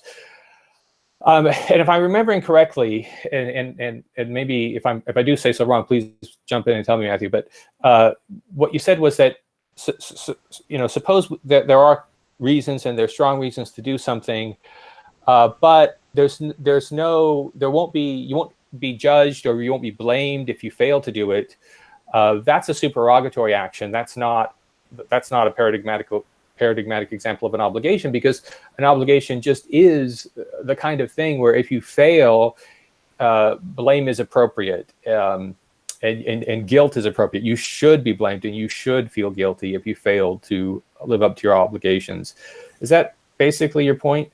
Yeah, I'm suggesting that there's more to the concept of an obligation than just having compelling welfare-based reasons to do something. Okay, right. So I would say that in the example of the child in the desert, of course, if we fail to help her, we should feel guilty and we should be blamed. She needs our help, and if we don't help her, she will die. So, and again, I'm supposing that we have the same reasons to help her that God would have to command that we help her. those reasons are very powerful. They're very strong reasons, because if we don't, she will die. And so given the strength of the reasons, and given that they concern the welfare and life of a person, I think that it would seem strange to me to think that that we wouldn't feel blame, or that we shouldn't feel blame or guilt if we fail to help her. In fact, I think we should. And so that suggests that when reasons are strong enough, and especially when those reasons involve the welfare of sentient creatures, persons especially, then if we fail to do what those reasons suggest, the guilt and blame is appropriate. Okay, is he having the last word? You want me to respond to that? Yeah.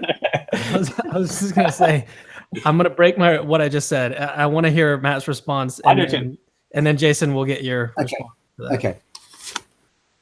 Okay, so a couple of things. So firstly, the example of, I guess, the coordinated activity.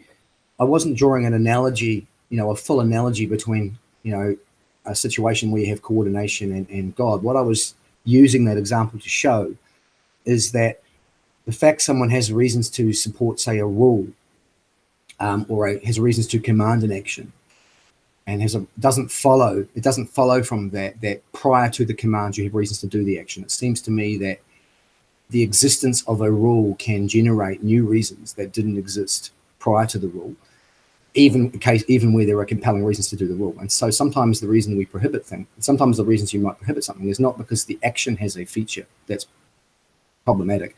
It's that the action, when it's done in some kind of coordinated way, is problematic. It might actually be trivial and harmless when it's done in isolation, or it might So I guess the point of it was just to draw this distinction that if you have a reason, if someone has a reason to command that you do something, it doesn't follow that we have reasons to do that thing prior to the command, right? So that was the only point there. Second point was you talked about the reasons regarding the child. Well, I agree with you that if you didn't help the child, you'd be blameworthy. But I wasn't suggesting that if you didn't help the child, you'd be blameworthy. What I was suggesting is that the concept of moral obligation involves a lot more than just having overwhelming reasons to do it. And that I guess is the point. The point is that in the case of the child, it's not just that you have really compelling welfare-based reasons to help the child. You have really compelling welfare-based reasons to help people in supererogatory actions as well. It's that there's something else going on, right? Not only do you have these compelling reasons, but you're somehow demanded to do it, right? You have to do this, and if you don't do this, you're blameworthy, and you have things like guilt and what have you, and we could go on about this. But what Adams and Evans and so on point out is they suggest there's a whole lot of quasi-legal, if you like, judicial type concepts or phenomenology around a moral obligation, which is not captured by the idea that you just have compelling reasons. I mean, if I do something that I have really compelling reasons to do, if I don't do something that I have compelling reasons to do, normally you just think I was stupid, right?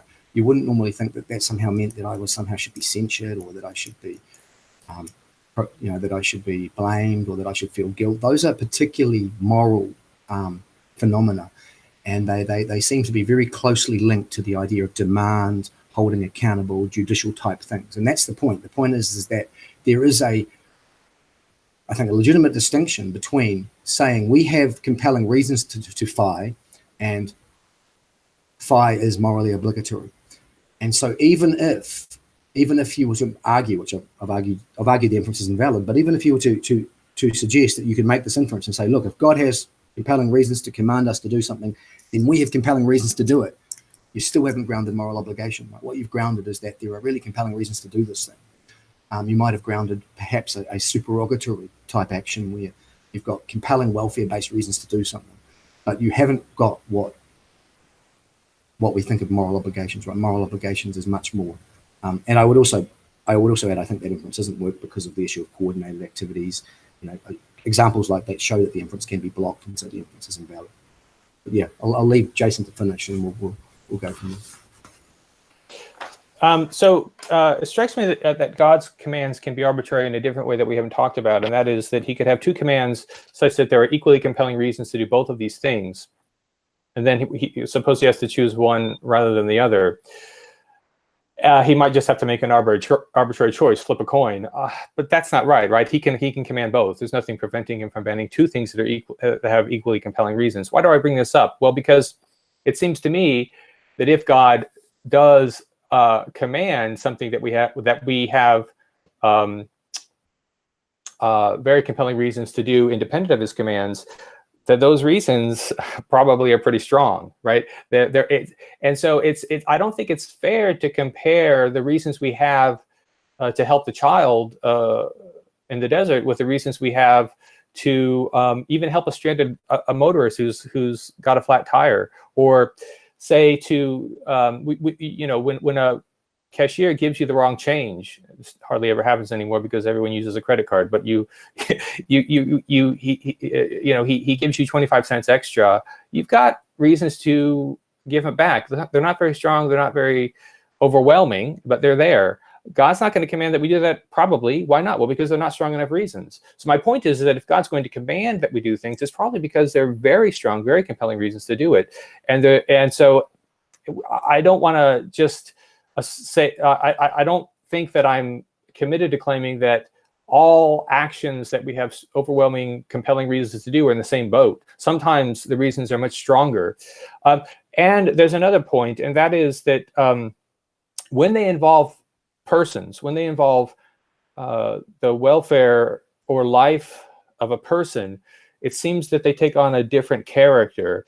And so Matthew talked about it's not just, if we have an obligation, it's not just that we have compelling reasons to do it, it's that we're demanded to do it, right? Well, I think that this is the way we should think about persons. The one thing about persons is that they make demands on us. And so I'm thinking here specifically of the work of Stephen Darwall in his account of second person reasons and the second person standpoint, that persons actually do make demands of us. And so when I walk by that child in the desert, that child is making a demand on me. And so I should feel guilty. I should feel guilty because I failed to live up to the demand that she's placing on me. So when we're thinking about that kind of case where we have overwhelming or very powerful, compelling reasons to engage in some action, and that action concerns the welfare of a persons which can make demands on us, I think we're getting very, very close to the idea of an obligation. All right. So if we can leave it there for now, I know that, I mean, we could still go on for forever. Good. Well, let's do this. So let's answer a question. This one is going to be a little bit of one of the softer questions from what I can make out of it. It's by a guy named, I suppose his name is ITT. I don't know what his name actually is, but this one is to Matt. And I do have one for you, Jason. So this one is to Matt, though. It says, how did God figure out what to call good? For instance, rape. How did God come to the conclusion that rape was wrong? That's his question. He or her, I don't know who it is. That's his question. And then we'll get your answer, Matt, and then we'll go to Jason for a response. Okay, a couple of things there. So firstly, I would draw a distinction between using the word good and wrong. Okay, so there is a distinction between actions which are good in some sense of that word and wrong. And a divine command theory is a theory of wrongness. It's not a theory of, goodness in all senses of that word. So it's compatible with claiming that certain things are good for people, that certain things are welfare enhancing, and so on. So with the case, and the second thing about the question is asking me to give them God's reasons for doing something. There is a sense in which I feel some trepidation in trying to figure out, what God's reasons are for doing things. But I guess that the short answer to that is this: is that on divine command theory, God is fully informed. He's omniscient. He's rational. He has, because he is loving and just, he has certain goals that for human beings. He wants human beings to flourish. He wants human beings to have their welfare enhanced and so on. And so what a divine command theorist would say is that God, when he uses his omniscience and his rational abilities and he reflects on the facts, if you want to use that anthropomorphic idea of reflection, which may not be entirely applicable, but he judges on the basis of those considerations that he will issue a command. So the commands are based on certain kinds of accounts of certain kinds of things about welfare, certain kinds of facts about the situation. And on the basis of that, he rules that, say, something like rape is not going to be something he's going to command, because the considerations of human welfare and the considerations of the facts that he's examined and so on go against the kinds of ends that he has as a loving and just being for what he wants for the world. And I think that's actually the right answer, right? Now, if you wanted to have a debate in applied ethics about exactly what it is about rape that makes it wrong, you could have this debate, and many ethicists would have different kinds of takes on exactly what it is. But most of them, I think, would think in the ballpark figure, it's something along those lines. It's something about the facts of the case are such that human welfare isn't enhanced by this kind of behavior, right? I've got no sound. There we go. No, Okay. Jason, did you have any thing that you wanted to add there? Yeah, maybe I'll just take this opportunity to sort of return to a point that I said I wanted to, but didn't quite. We've sort of been talking about it, but not under this description. The issue that I wanted to come back to was the question of whether we should think of actions as having any deontic status prior to God's commands. Matt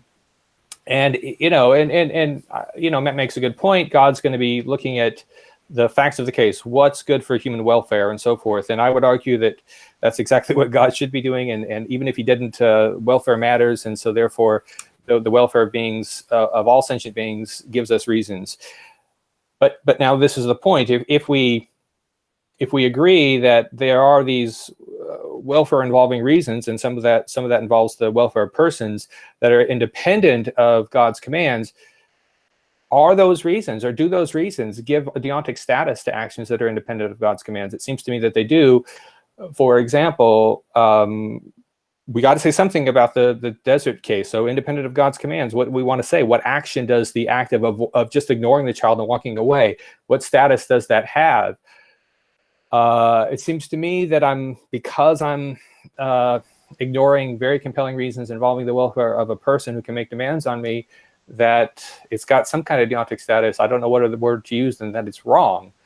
So I guess my question, I know that I'm maybe violating the rules of the format right now, but I would like to hear what Matt thinks about that. It does that act, the act of ignoring the child, have any deontic status independent of God's commands, given that there are these reasons that are independent of God's commands? Before Matt, you come in, I try not to jump in, but I want to jump in at this point.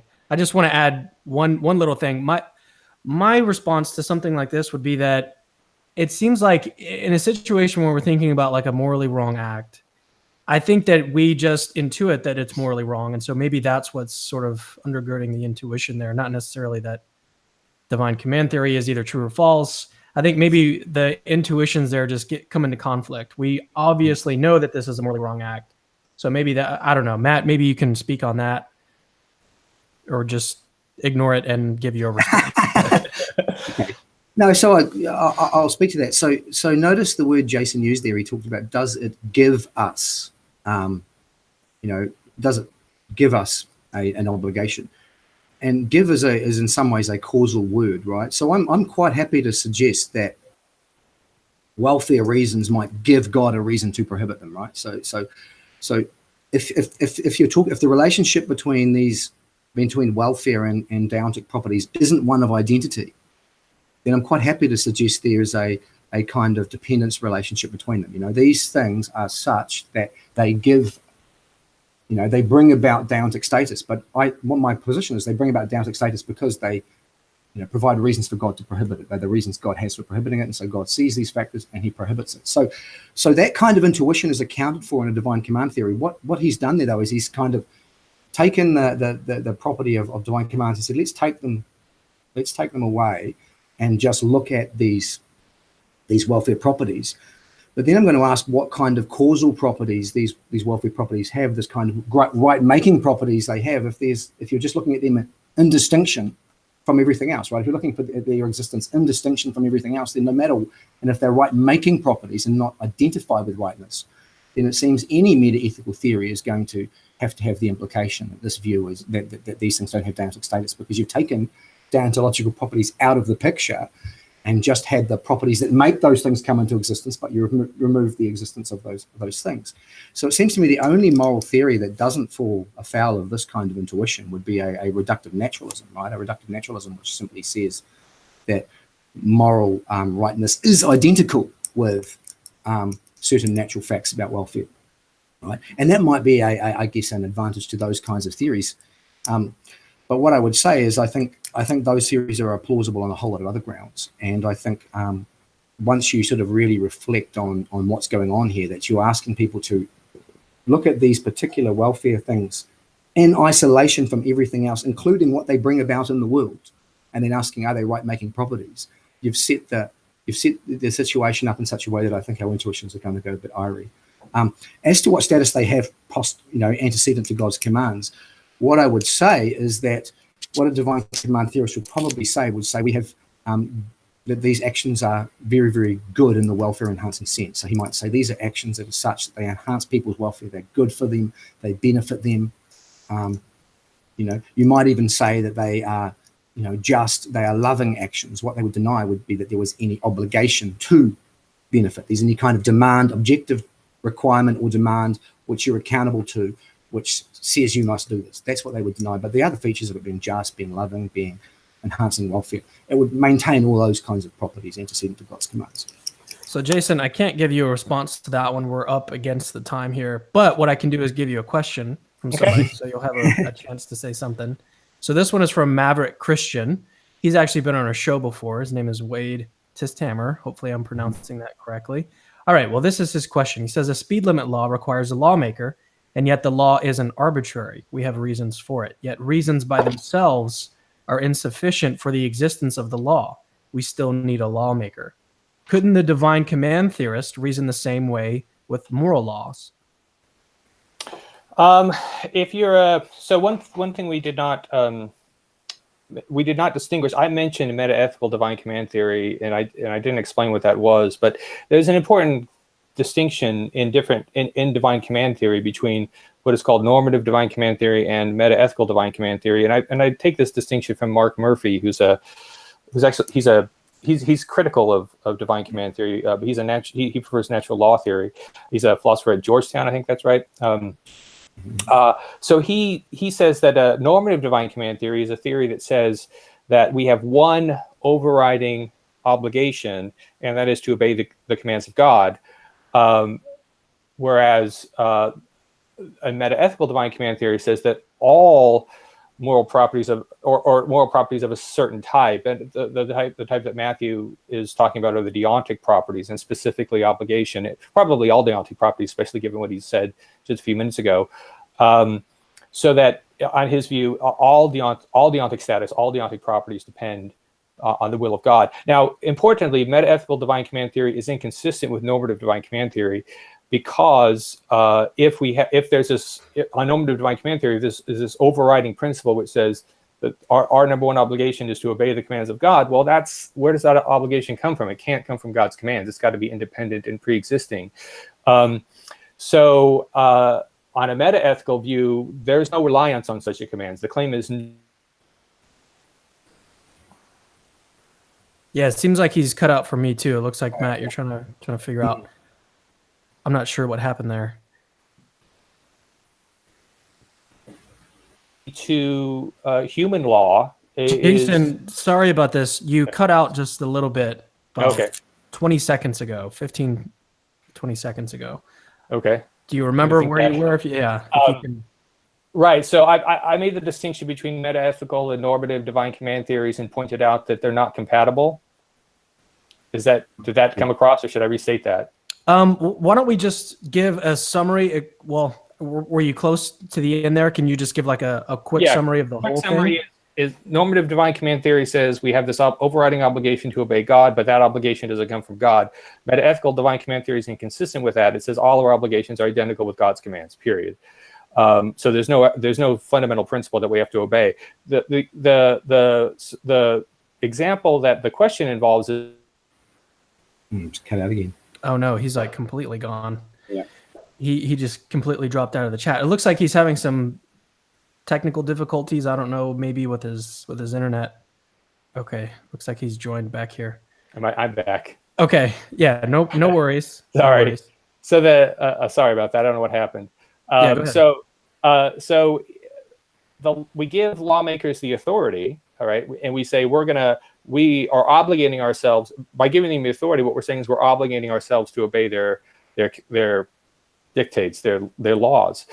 But that means that their laws only have authority in virtue of some other thing that's external to them, right? The authority that a legislature has it comes from somewhere else. They cannot be the source of their own authority. So in the United States, the House of Representatives has the authority to pass laws. That comes from the Constitution. Okay? So the example is not a good one because, yes, in the case of human beings, a law requires a legislature, but the legislature's authority to pass laws comes from somewhere else, it's not intrinsic to the legislature. On meta-ethical divine command theory, God has the power to make it the case that we have obligations just in and of himself. It doesn't come from some other kind of principle. So I don't think it's a good example. That's my short answer. Yeah. So I can't give it back over to Matt. Again, we're up at the time limit here, but I have one more question that I'm going to give to Matt, and you can just answer this however you want. Yep. And then from there, we're going to move to closing remarks. And at that point, you guys will each have about 5 minutes to just summarize what your thoughts are in the discussion, and then we'll close it out. So, all right, question to Matt from Spencer. Is God's having a property sufficient for that property's being good? If so, do all of God's properties have the same degree of goodness? If they don't have the same degree of goodness, what can account for the varied degrees of goodness over God's properties? Why are some better than others? That's Spencer's. Right, over to me. Well, some divine command theorists like Adams and Craig, they sort of append to their divine command theory an account of God's goodness. So Craig and Adams, for example, say things like, God's nature is the good. I'm actually agnostic about that. I don't have a thought out view as to exactly how you ground, as to what God's goodness consists in the kind of robust way they do. In fact, I'm in some respects, I'm kind of skeptical of the concept of goodness that's at work there. So my view is to simply say that there's goodness in the sense of welfare. There's goodness in the sense of welfare, which is where we talk about something being good for us or good for a person. So in that sense, it's good for me to be on a low-carb diet, right? That's not a moral sense of goodness. And I think there are deontological properties such as being commanded.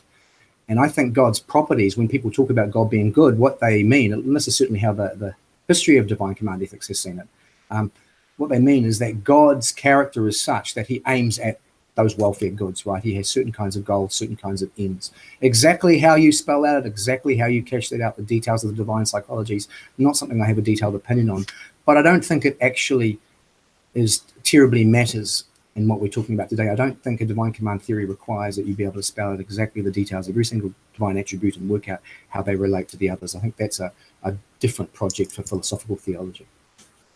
Okay, so let's turn it over to Jason. Give your roughly 5-minute closing remarks on the discussion today, which has gone everywhere, so good luck.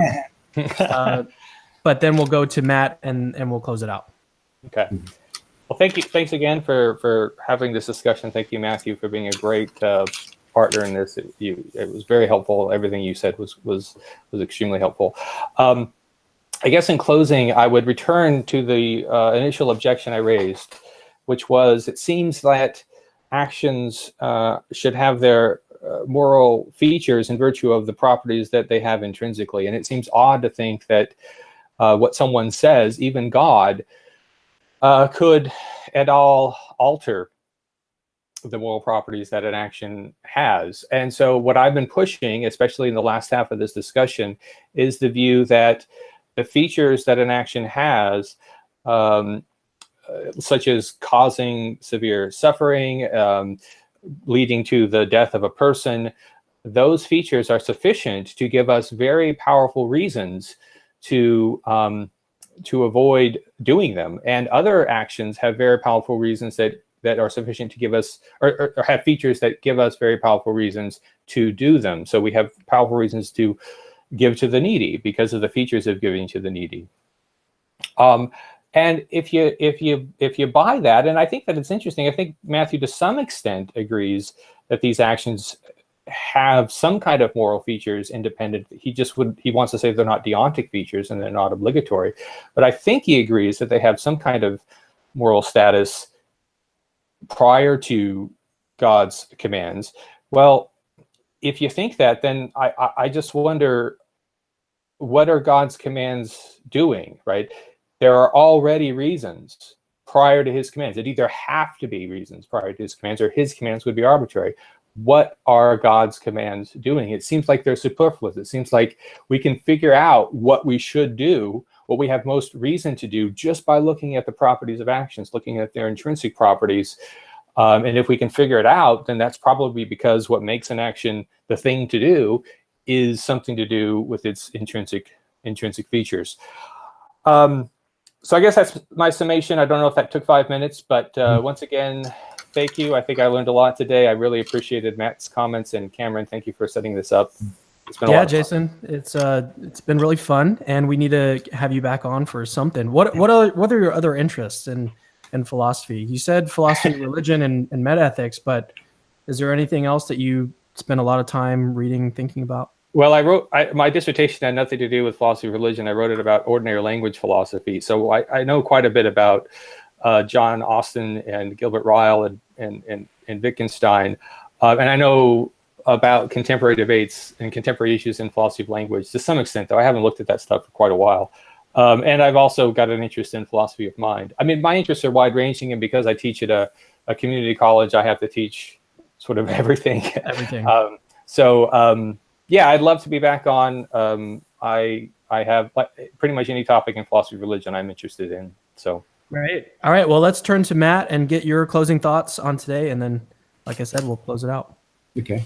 So I agree with Jason. It's been a really good discussion, and we brought up lots of issues. So I just want to, I guess, double down on a point that I made at the start and make a few comments about Jason's, closing thing there. So at the start, I stressed that when you say a divine command theory holds that things are right and wrong in virtue of God's command, the word in virtue must mean property identity, or at least in most cases, right? So what's being said is that moral properties are identical with God's commands. In other words, wrongness is just God commanding something under a different description or a different name. And I think we've also shown in this talk that the standard objections of contingency, arbitrariness, counterintuitive, there's a lot more to the argument than as you standardly see. Often when you read textbooks, you read those three are put forward, they're seen as decisive, and people move on. And I think hopefully from this exchange, you've seen that it actually requires a lot more work to justify those moves than people suggest. In response to Jason's final three comments, so prior to God's commands, I don't think things have what I would call moral status. What I think is that the word goodness has a non-moral sense. It can mean the sense of good for someone or well-being. And I would say certain kinds of actions can be harmful, can enhance a person's well-being, that sort of thing, independently of God's commands. I mean, prior to God's commands. I agree that well-being gives us, is sufficient to make things wrong. But notice the word being used there is make, or Jason used the word in virtue of. I see this as almost like a causal property. In other words, when you get that, it has a property which would cause wrongness to come into being. And the reason it has that property is it would cause a person who was fully informed, rational, loving, and just to prohibit it. And I agree, prior to God's commands, it has that property. It has that property of being able to cause a person who is like that to condemn it. The problem is with the experiment is you've taken that person out of the picture and you've said, let's assume this person doesn't exist, but it still exists. It still has this causal property to bring about someone commanding it, but we've cut the thought experiment off in such a place that that person doesn't exist. So we've gerrymandered the case so that our intuitions are skewed. We've got this property, it's got its normal causal powers or its normal influencing powers in the world, but we've cut off the chain of influence so that we've got the influencing power, but not the actual thing that it influences and brings about. And then we're asking, does it bring it about? So I think that's the problem with that kind of example. Jason finished by saying we can figure out independently of God's commands. I think it's true that we can figure out independently of our knowledge of God's commands, but of course we're talking about whether two things are identical with each other. We're not talking about whether you can figure out the existence of one without the existence of the other. You know, we can figure things out without property identity relationships all the time. You know, a a tribal person can figure out what's water without knowing about molecular chemistry. Lois Lane could figure out that Superman was flying past her window without knowing that it was Clark Kent. That sort of thing. So I think those sorts of things. I don't think those sorts of things in the end come down to it. But what I would say is I think that divine command theory has been subjected to a huge amount of criticism. I think most of this criticism is unjustified. Most of it relies on failure to make distinctions or on inferences which are when you examine them, are dubious or require a lot more work to defend. And I think that a lot of skeptics have been very lazy in this area. They've thrown out the Euthyphro, they've said it's an unanswerable objection, and then they've kind of left it there. And they really haven't turned their attention to defending it. And one of the things I commend Jason for is Jason who's actually done that. Jason is a person who's spent a fair bit of time reading the literature, thinking it through, and developing responses. And you've seen we've had a good back and forth about whether those responses are good. I think Jason's response has failed. He disagrees with me, but hopefully we've made progress in getting people to see that this is far more to this issue than meets the eye. Yeah, and I think people watching this show are going to understand that Jason could come back on each one of those points, and we could have a further discussion for, like I said, 4 or 5 hours. So before we drag it out any further, let me just say, if you guys have enjoyed this discussion, make sure to subscribe to the YouTube channel. It's right there. It's really easy, right beneath the video. And until then, we'll see you guys next time.